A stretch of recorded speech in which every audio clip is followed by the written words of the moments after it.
Boa noite, caro aluno, seja bem-vindo. Este é o nosso primeiro encontro nessa disciplina Mundo Contemporâneo, que tem como eixo central a discussão deste período, onde será feita uma abordagem do desenvolvimento dos mais importantes processos históricos em suas dimensões econômicas, políticas e geopolíticas. Então, o que é contemporâneo? Eu explico para vocês. É um adjetivo que faz referência, a palavra contemporânea faz referência ao que viveu ou existiu na mesma época, o que é do mesmo tempo. Exemplo, a música contemporânea é do meu tempo. A arte contemporânea é a arte dos nossos dias, da nossa época. Então, o termo contemporâneo é a mesma coisa de moderno? Vocês acham? Não. O significado é diferente. Moderno é relativo à época em que se vive, é atual, é o novo, é o do momento. É inovador, é o que é mais recente, é o que está mais próximo de nós.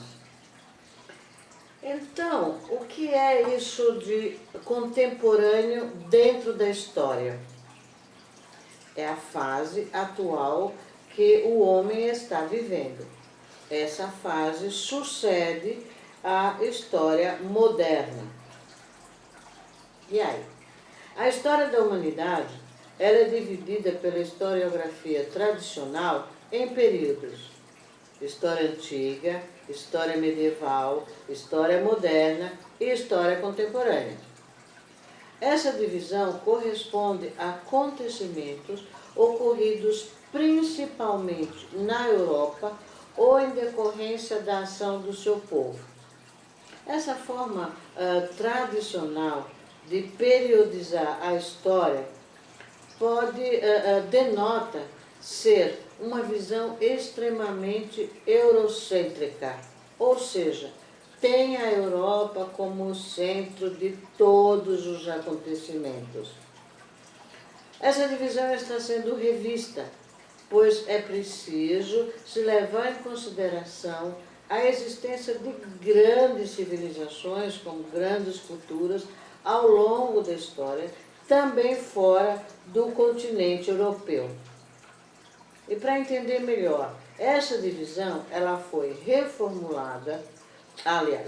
ela foi formulada por historiadores do século XIX, logo após a Revolução Francesa.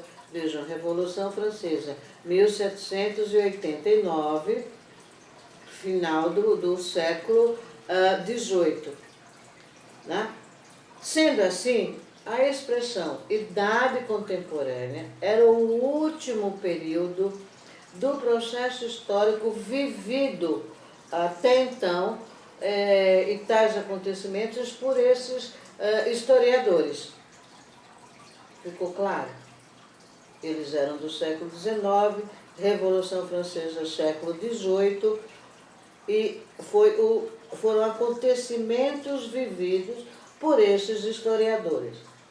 História contemporânea, idade contemporânea, o mundo contemporâneo, tem como marco inicial simbólico a Revolução Francesa de 1789 e que se estende até os nossos dias. Mais alguma coisinha. Durante todo esse período, nos deparamos com um grande e variado fluxo de acontecimentos, dando assim a impressão que a história começa a ficar acelerada, mais rápida, e a função de estudar os acontecimentos termina difícil e muito mais complexo. Tal é o volume de acontecimentos. Como disse anteriormente, muitos são os acontecimentos que marcam mais de 2 séculos, ou seja, esse período contemporâneo, que é caracterizado pela presença do capitalismo, que levou muitas potências a desencadearem uma corrida de conquistas e, consequentemente, domínio de regiões fornecedoras de matéria-prima e, ao mesmo tempo, consumidora dos produtos industrializados, gerando assim o processo conhecido como processo imperialista do século XIX, que promoveu a partilha do continente africano e asiático.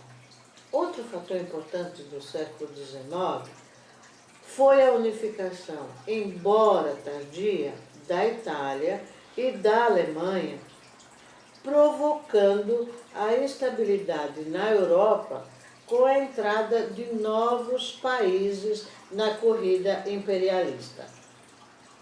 E dentre os acontecimentos marcantes do século XX, nós podemos destacar as 2 grandes guerras, a Revolução Russa, a crise de 1929, a descolonização da África e da Ásia, o totalitarismo no período entre guerras, ou seja, o aparecimento do fascismo e do nazismo. A partir da metade do século XX, o mundo foi dominado por acontecimentos como a Guerra Fria, conflitos no Oriente Médio, que passaram para o século XXI e ainda temos hoje, são muitos problemas.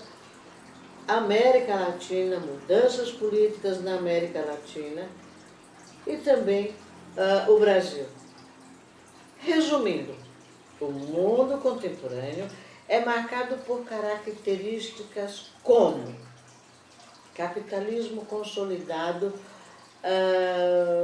como sistema econômico, desenvolvimento industrial, crescimento político e econômico da burguesia industrial, principalmente na Europa, estabilidade da democracia após meados do século XIX, imperialismo e neocolonialismo, e um amplo desenvolvimento tecnológico a partir da metade do século XX, sem contar com a globalização da economia a partir de meados do século XX. Muito conteúdo? Muito. Mas é lógico que não conseguiremos abordar todos esses assuntos. Então, o nosso estudo será direcionado para acontecimentos a partir da Primeira Guerra Mundial. Obrigada.